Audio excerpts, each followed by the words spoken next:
নমস্কার বন্ধুরা, আমি চন্নি কিচেন থেকে বলছি। ভোর 5টা হয়ে গেছে।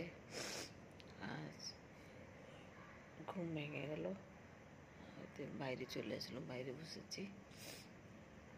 আর আপনার সব বাইরে কেমনি আছেন? ভালো আছেন? আশা করি ভালো আছেন।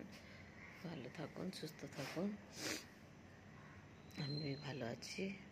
আর রান্নাতে এখন নয়, এখন 8টা-9টার সময় রান্না স্টার্ট করবো। আর আমার ভিডিওটা দেখছেন পুরো, ওইটা অনেক অনেক ধন্যবাদ। কমেন্ট লিখবেন, লাইক দেবেন, শেয়ার করবেন, অনেক দিকে অনেক শেয়ার করবেন। বন্ধুরা আমার সঙ্গে সবসময় থাকবেন।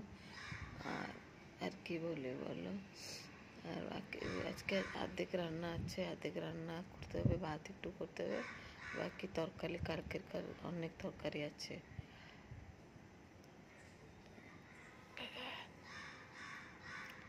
রাত্রিবেলা সকালবেলা কেমনি কী হয়ে যাচ্ছে কিছু জানা পড়ছে না। দিন, মাস, বছর সব চলে যাচ্ছে। আর আপনাদের পাশে কেমনি বৃষ্টি, গরম? আমাদের এখানে তো উড়িষ্যাতে অনেক গরম গরম লাগছে। ঠান্ডা নেই বিলকুল। ঠান্ডা পড়ার কথা, পুজো এসে গেছে, ঠান্ডা বিলকুল নেই, একদম গরম হচ্ছে। আর ভিডিওটা পুরো দেখবেন, ভালো লাগলে লাইক দেবেন, শেয়ার করবেন, যত শেয়ার করবেন। পাশে থাকার বেল আইকনটা আপনি টিপবেন, যত আমি ভিডিও করব নোটিফিকেশনটা ফার্স্ট আপনার কাছে যাবে। ঠিক আছে বন্ধুরা, রাখছি, টাটা।